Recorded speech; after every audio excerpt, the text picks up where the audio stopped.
This is Things You Might Have Heard, and I am Jay Cleveland Payne. I am about to present to you yesterday's latest in information, politics, current events, and pop culture. This is your go-to supplemental source for both mainstream and unconventional news stories you may have missed, but a little added context to all. In the queue, we have 8 stories from yesterday's great stories that you helped us vet, and we put into this conversational newscast here. We'll go through the vetting process in a bit, and of course, in the whole thing with some fun things for today that you won't want to miss. Stay tuned till the end. If you want to see more details about how things work out, go to our website. This is theconversationproject.com for more information about our full offerings, or email us at theconversationinbox@gmail.com to discuss going back and forth. Now let's get into the news headlines for today, starting off with the first headline for Wednesday, December the 6th, 2023. The first headline reads like this. The Marvels box office won't be reported by Disney anymore, which means our national nightmare that is the Marvels is kind of over, at least for the reporting. What we're hearing from Marvel, from Disney, what we're hearing from the people behind the scenes is they're done saying about the numbers because they just getting worse. We would expect that. The movie's been out about 4 weeks, so the numbers don't usually get this much better after 4 weeks. But after such a horrible open, for many reasons no one can really pinpoint to, but there's a lot of reasons that are being thrown at it, the Marvel's movie box office numbers won't be reported out on a daily tally anymore. Pretty soon it'll be on streaming and you won't be worrying about it there, and it will be a part of the greater Marvel cinematic universe where you have to watch the movie for just a few clips to the next upcoming scenes. But one of the biggest things about the Marvels itself was you had to watch 2 TV shows to had really nothing to do with Captain Marvel, and of course Captain Marvel, to understand what was going on, and just watch the Nick Fury show, which was there but not there. It didn't really sort of was there. It got really confusing. Marvel fatigue is real. We'll see what happens in the next movie that comes out, but right now the Marvels will stop promoting itself, at least its money it's earning, by Disney. Next headline reads like this one. Steve Bannon and Kash Patel warn Morning Joe staff that Trump's threats of revenge are real. Now, last night, Trump was on Fox News, and he was asked by Sean Hannity point blank, are you going to be a dictator? And he was like, well, day one, yeah, but after that, no, I'll be good. The problem with that answer is that everyone is afraid that Donald Trump's going to go back on the retaliation, or actually never really stop retaliating once he gets back in office. Steve Bannon and Kash Patel did a little chit chat on one of the podcasts. I don't know whose podcast it was, Steve's or Cash's, probably Steve's. And they were just talking about how Morning Joe, the staff there, the folks on Morning Joe were talking about all of the retribution that Donald Trump has been claiming he will do. That's been sort of a overarching theme over Morning Joe lately. And those two guys, Bannon and Patel, were like, dude, Trump's got this. Trump's going to do this. Trump is going to come back against everybody, so watch your backs. The hard part about this is it's so outlandishly, understandably real that Trump is going to do this. And the bigger issue is the people who are backing Trump kind of want this to happen. We are people who like retribution. We like to see our enemies fail, our enemies being crushed. Not so much the bad guys, because the bad guys is all subjective, but our enemies. Donald Trump has made a lot of enemies over time and has made a lot of enemies in the last 6 years. And with the power of the presidency, and that will keep him out of jail, he'll have a lot of power to do some things now that he knows how it works, because the first time he didn't really know how it worked, to make things happen. Not necessarily great things for any of us. Continuing on that theme, Liz Cheney mulling a third-party bid will decide in the next few months. Liz Cheney's trying to sell a book, and when you're trying to sell a book, you're doing one of two things on this level. You're trying to make some money, which will make a little bit of money, and you're trying to get booked for more speaking gigs so you can test out some ideas.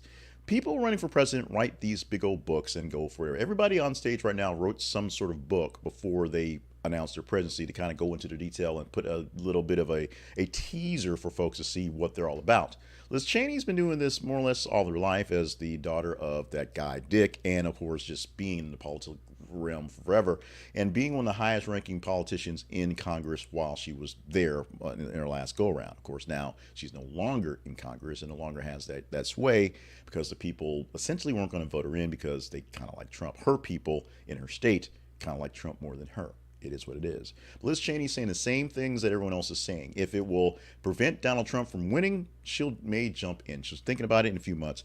The big question is, do enough people want Liz Cheney in the race to either take numbers away from Donald Trump or to beat him outright? The answer to that question is probably not, as we'll get to in our final story for the headlines today, because it's an interesting question. Donald Trump is leading all the polls, leading all the responses, taking all the oxygen out of all the air for people trying to run for president for the Republicans and in general. And literally nobody wants to see him run. Yet, or no one in the realm of the independents, I guess, that kind of are supposed to run the show are doing. But as far as the party, as far as the people supporting, as far as the GOP, he's the man. Everybody else are almost rans. And we'll get back to that in a bit. The next headline we have reads like this. Senator Tommy Tuberville drops his hold on hundreds of military nominees. NBC News is where we got this story, but it's all over the place after it was done. He lifted his hold on all military promotions at 3-star rank and below, amounting to over 425 promotions that have been held up for 10 months. 10 months. Now, if you wait long enough, Coach Tuberville's defense is going to crumble, and it did. And just in time for the bowl season, the defense and his hold on all these promotions are done. Now, essentially, everybody was starting to hate Tuberville at this point because the Democrats, because he's a Republican and was holding up stuff, the Republicans are like, dude, we are the military folks. Why are you not letting, captains get their promotions? They're captains. And the whole point about it was he had the power because of the way Senate works, where everybody just sort of agrees on some things. And one person's like, you know what? I'm going to question it. We're not going to go forward with this. Things that are boilerplate, things that are just kind of rubber stamped, like promotions, and you don't go by them. You have to either go by them one by one, 425 of them, or just say, hey, everybody gets promoted in this batch. He held on to that because he wanted to fight the policy for military travel for military soldiers, women who wanted to get abortions, but were in a state where they were illegal and wanted to travel to get one done to another state. He didn't want the military or the government paying for that. Many folks believe that. However, his way of fighting this as a newish senator was just hold off all nominations for all promotions for the military, period.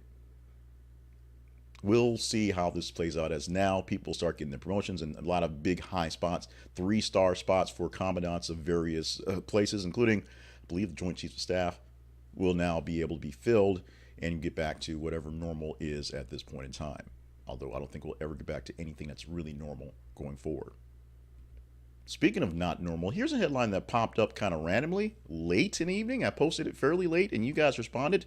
So we're talking about it for the Wednesday edition. Amy Robach and TJ Holmes' exes, Andrew Shue and Marilee Fiebig, are dating. So Amy Robach, TJ Holmes, Amy Robach, they were stars, if you will, rising stars for ABC's Good Morning America morning stuff. Amy Robach was there for a long time. TJ Holmes had been there for quite a bit, did quite a bit of things, and I don't really know him, but because I live in Arkansas and many folks all say they work with him, got a chance to know a lot about him in his Corn days because I watched people cheering him on in every single one of his stops at CNN for his thing he did at BET when he finally landed at ABC and GMA and all stuff going great. And everybody loved him. And he took that extra hour of GMA and took it for fun. And then he turned it into the new stuff for COVID. And then Amy Robach joined on to make it a big twosome. Then it became an actual twosome. They started dating and they got public, and apparently Robin Roberts was pissed off and they got fired for it, and it happens. And right now they're out there on the red carpet loving each other. Guess what? They were both married at the time. Amy Robach married to Andrew Shue, you may remember that guy, and TJ Holmes, his wife Marilee Fiebig. They were married, they went through divorces, they are officially divorced, so they're free to do what they want to. Here's the weird thing. And the article, at least the robot editor didn't pull those pieces out, but the rumors, the innuendos, the words, the reason why we can't drop this story is that apparently Shue and Fiebig are dating. The exes are dating the ex of the exes. It's what's in the news. We'll see if anybody is substantial on this one. We'll see what's happening going forward. But with everybody divorced, everybody's free to love who they want to love, and apparently they're all loving the others. It seems like it's some weird TV show that you would see, some odd show that have on the USA Network back in the early 2000s, but apparently it's the truth. Let's go to the truth about Cardi B. She and her husband are basically unfollowing each other on social media. She posts about their outgrowing relationships, and they are not being seen together. Cardi B made a big splash with her runway debut. I say it that way, debut, if sometimes. This fall at a 2000 show in Los Angeles, doing her modeling thing for reals. Her husband, no, not there.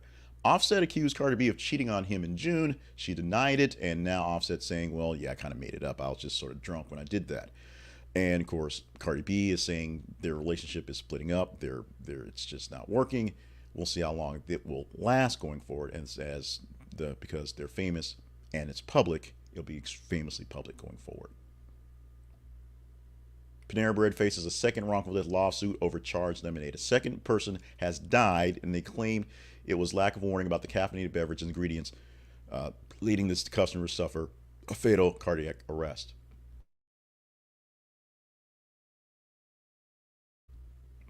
Both the customers that had conditions that led to them drinking, led to them should be staying away from the large amounts of caffeine in the charged lemonade. Panera expresses sympathy for the new family and, of course, readdressed the sympathy for the other family that passed. But we'll see this one playing out very much in court going forward. Now, there have now been extremely big efforts to label the charged lemonade as something that is extremely potent, if you will. It contains 260 milligrams of caffeine in a regular size, 390 in the large size. That's equivalent of 3 regular cans of Red Bull, downing 3 big cans of Red Bull in one charge of lemonade, which is what it is. We'll see if they actually just stop selling it, which is probably the best thing to do. And wrapping it up, this is from our teaser graphic, if you watched the video, and one of our teaser stories, if you will. And it's two stories in one. It's a story about the fourth GOP debate, which will have only 4 people in it. Making the cut are Chris Christie, barely making a cut. Also, we have Ron DeSantis, Vivek Ramaswamy, and Nikki Haley. But the real story is the fact that it's being hosted on NewsNation. NewsNation is a station I actually watch a lot of, and I watch it over other things on purpose to get what's there. It's not exactly a fully right or left wing thing. In fact, it's more of an Island of Misfits toys type of station, where many of the people that they're promoting are people who have some issues. Elizabeth Vargas, who was actually one of the people monitoring the debate, had her issues at ABC and is getting a second or maybe third life here for NewsNation. Chris Cuomo, he had his issues at CNN and SiriusXM. He's getting second life here. Dan Abrams, not really an outcast, but sort of a wild card in itself going forward. Ashley Banfield, who's done nothing really wrong, but just had bad luck being places, she's doing things as well. It follows more along the lines of a true crime-ish type thing. It was built off the bones of WGN way back when. So the old cable station, the old super stations, WGN, is essentially what it turned into. And after stopped airing reruns of In the Heat of the Night, went to news all day long, it's trying to be a real news station. It's trying to grow up and be a real news station, if you will. We'll see how NewsNation carries this debate. You'll also have Megyn Kelly, formerly of Fox, now of SiriusXM, doing it as well, and making her return to the debate stage to give some gravitas to this one. 4 people on stage running for the presidency, running for the Republican nomination specifically. None of those people, Donald Trump. So not only does it really matter, but it's a big show for NewsNation, yet it doesn't technically matter at all. Let's talk about our errors, apologies, and omissions. Nothing really to apologize for. No real errors today. We've done some tweaks. If you noticed them, reply back to us an email and let us know how you like or not like these things going forward, including speeding things up. A couple of stories, a lot of stories I actually wanted to put in omissions, but this one is a big one. We may come back to it for the weekend if it picks itself up. Nicolas Cage announces end of his movie acting career. Now, Nicolas Cage isn't so much retiring or quitting. He's just retiring and quitting for now. He's got things going on. Nick Cage is going to back away from the movie business right now because after having to basically do a lot of really bad movies to make some money and now doing some fairly good movies, getting some accolades, now that he can kind of breathe a little bit, he's tired. He needs a break. He may come back and do a couple things, here or there. He might do a TV show here or there. But right now, he's dropping out of acting for the extreme time being, expecting not to do any new movies for any time soon. And if he never does another one again, well, then it's your loss because he's Nick Cage and he is what he is. Now, let's talk about our teaser story for today, which is actually a story we could talk about tomorrow, specifically how it works out that way.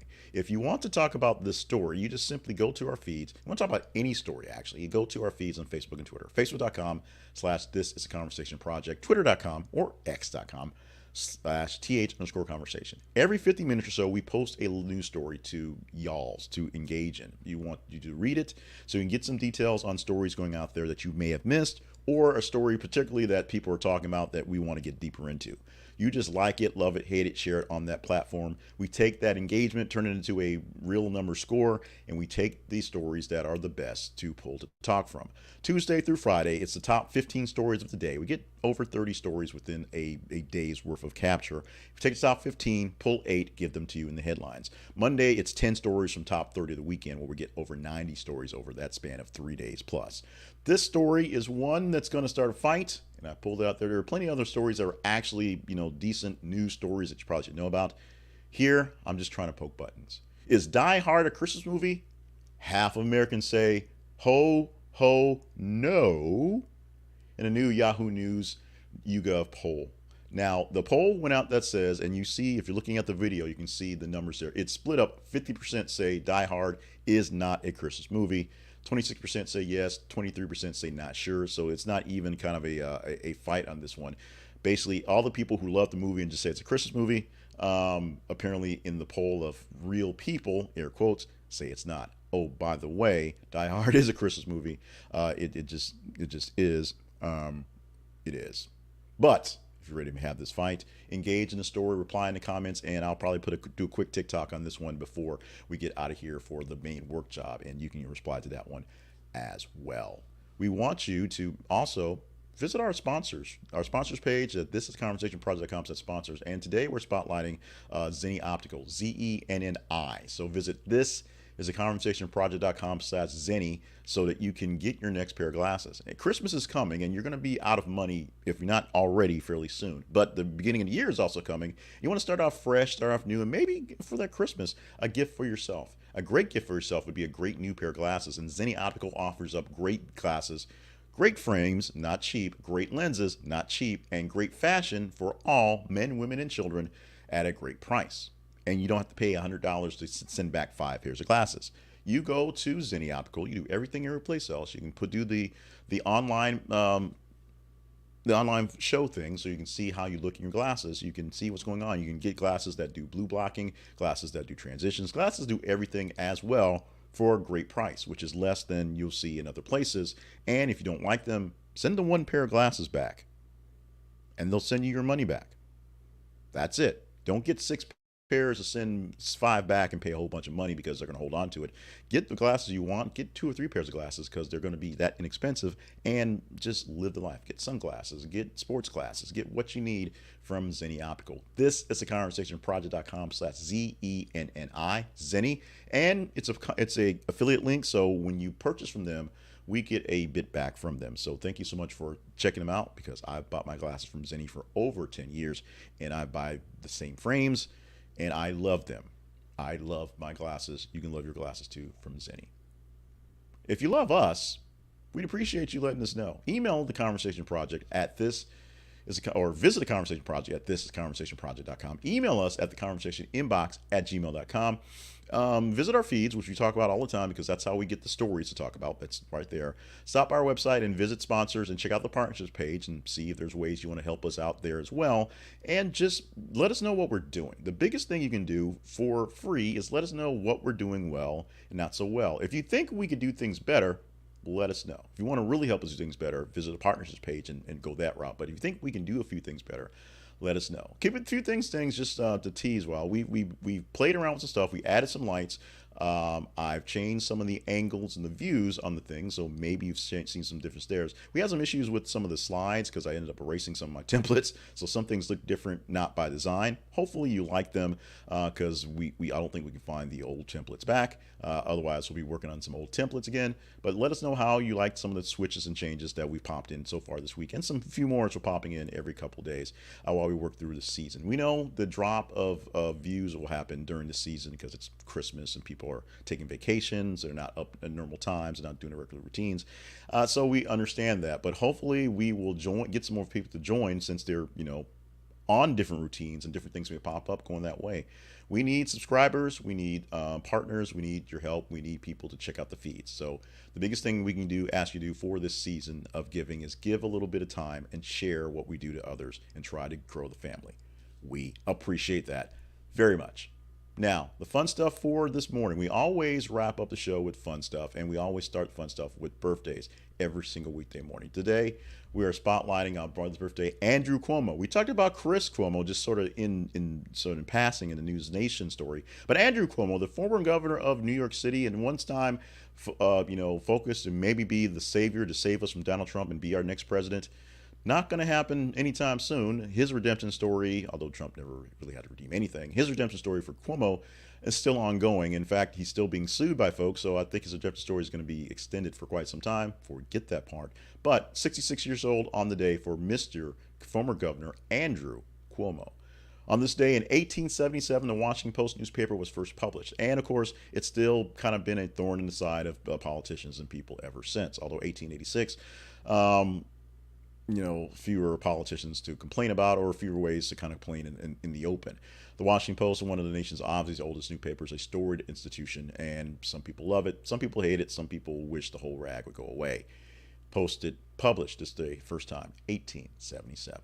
On this day, we celebrate Microwave Oven Day. Microwave ovens are a curious creation that came about from the space race, believe it or not. A scientist wandering through a laboratory while they were working on one of the Apollos had a chocolate bar in his pocket, and then he noticed that the chocolate bar was all wet, runny, and melted. He had to figure out, hey, that's weird, what went on? Found out he walked past a machine that generated microwaves, and the microwaves cooked the bar, melted the bar without heat. It just did it there. From there, it was tooled, it was tweaked, and that's essentially how we got microwave ovens, how we got our upgrade from the TV dinner, which was the original thing they took to space to kind of eat in those things. The upgrade to TV dinner was the microwave dinner, where you didn't have to put it in the oven. You put it in the microwave oven and went there. Microwaves originally were about the size of Buicks and Toyotas. Now, of course, they're teeny tiny. You can put them in your dorm room. They're very, very sleek. With that, we're wrapped up for this Wednesday, December 6th. 2023, in this edition of Things You Might Have Heard. I am Jay Clifton Payne. I thank you so much for being a part of the show. Email us at the conversation inbox at gmail.com. Let us know how we're doing, things we knew better, things we can do not so worse. Let us know how some of the tweaks we had in today worked out, because I think they look pretty good, but sometimes, you get surprised how they affect folks. So I liked them. If you don't like them, we can shift back or we can compromise on those levels. In the meantime, we want to make sure you stay limber, stay hydrated, stay on task for all the grand things you're here to do. Oh, today is the 6th of December. I've said that part, but I didn't say that it's 24 days till Christmas. 24 days till Christmas. Oh, that's not even right. I can't do math today. 19 days till Christmas. 19 days till Christmas. 19 days till Christmas. Oh, yes, 19 days till Christmas. That's it for the day. We're going to get on it for more for tomorrow, because we're already posting news stories 24/7 every 50 minutes for you to engage in. So get to engaging, get my script written for tomorrow, and we'll see you tomorrow morning.